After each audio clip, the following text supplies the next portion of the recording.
Hello, my name is Luis Gerardo Landa and I'm going to talk about the translation tips. First, we're going to talk about the machine translation and the human translation. Machine translation is a process when a computer software translates text from one to another language without any human involving. This had a lot of advantage, like it's free, it's really fast, and a lot of advantage, but also had a lot of disadvantage, like with machine translation you can have a lot of mistakes. Then we have human translation. Is when a human translator rather than a machine translate text. It's one of the oldest form of translation, and these have the advantage that you can have zero mistakes in a document because has a level of accuracy really high, not like in the machine translator.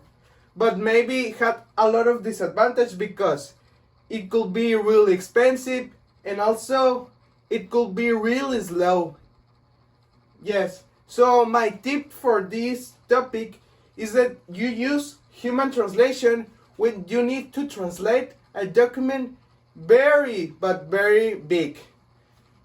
And if you need to translate that document, you with human translation, you are going to get zero mistakes.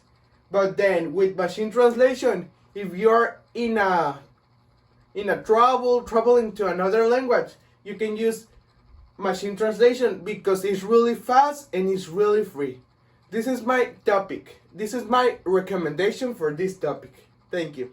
So talking about machine translation, we have post-edit translation.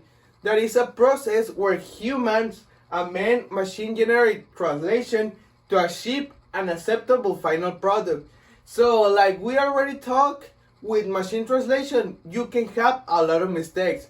But if you post-edit that translation and you correct those mistakes, you could have a really acceptable translation. And maybe it's not going to be as slow as a human translation. So this is a very good process. So my recommendation about this topic is that you use post-edit translation as much as you can, because with machine translations you always going to have a mistakes, but if you post-edit the translation you can correct those mistakes and you can have a really good translation.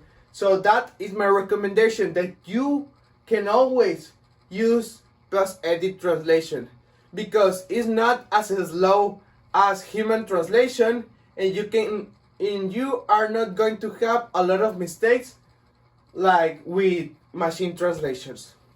Now, anglicisms. Anglicisms are linguistic loans from English to another language. It could be like Spanish in this case. So are word turns or phrases and idioms that in our case are often borrowed from the English. So my recommendation of anglicisms is that when you translate the text, you don't use a lot of anglicisms. So anglicisms are like really good, but if you abuse from anglicisms, maybe in your translation you're going to sound like a Chicano, like a person who mix English with Spanish, and that is not really good. So anglicisms are really good, but you don't need to use a lot of anglicisms. Next we have the calque. A calque is a word-for-word translation from one language to another. In a calque you don't change nothing. You translate the word by another word. Like in the example, football. You translate balompié, football, balompié. Or maybe in the verb chatting, chatear. You don't change nothing in the translation. You change it in the same way from his original language. My recommendation for the use of a call in a translation is that you can use as much as you can. You don't have a problem with cog like with an anglicisms. If you use a lot of cogs in your translation, it doesn't matter. It's really good. So then we have the little translations.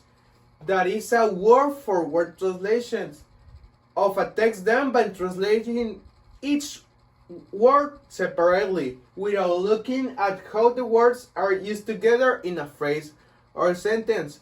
Like this text said, when you literal translate something, you don't change nothing. Even you don't change the order of the sentence. You translate it like that. Like if you say, "Hola, ¿cómo estás?" You say, "Hi, how are you?" Your translation must be directly if you use the literal translations. My tips for this is that you analyze the text that you are going to translate, because the literal translation it cannot be used, so it cannot be used always, because not in all the text you can translate literally, because in some text if you translate literally the text is going to have no sense. So that is my tip. And last but not least, we have the oblique translations.